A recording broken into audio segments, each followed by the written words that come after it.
चला तर आज बघूया माझ्या मम्मीचा हातचा आमरस. तुमचा सगळ्यांचा आमरस खाऊन झाला का नाही नक्की सांगा. आता आमचं तसं म्हणलं तर 2-3 वेळा खाऊन झालाय. व्हिडिओ मी आता काढते आणि आपल्या चॅनेलवरचा पण पहिलाच व्हिडिओ आहे. ह्याच्या अगोदर सगळे व्हिडिओ झाले 2-3 वेळा टाकून, पण आमरसचा व्हिडिओ एक पण नाही आतापर्यंत. तर हा पहिलाच व्हिडिओ आहे. आता मम्मी आमरस कसा बनवते ते तुम्हाला सांगते. तर काही आंबे आणले की त्यांना 2-3 पाण्यानं स्वच्छ धुवून घ्यायचं, त्याची साल काढायची आणि नंतर चाकूने त्याला बारीक असं कट करायचं. आता इथं तुम्ही साखर वापरू शकता किंवा गूळ. आता आम्ही साखर वापरली. आता आंबे सुरुवातीला आंबे थोडे महाग पण असतात आणि थोडे आंबट पण असतात.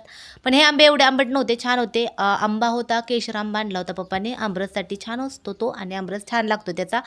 नंतर साखर, वेलची पूड आणि थोडंसं मीठ घालायचं. आता पप्पांना आमच्या खूप जास्त घट्ट आमरस आवडत नाही, त्यामुळे थोडंसं पाणी पण घातलं होतं. नंतर शेवळ्यासोबत, चपातीसोबत किंवा मस्त तशा टमटमीत फुगलेल्या पुऱ्यांसोबत आमरस एन्जॉय करायचा. आणि चला तर इथं आमरस झालाय, चला या पटकन खायला.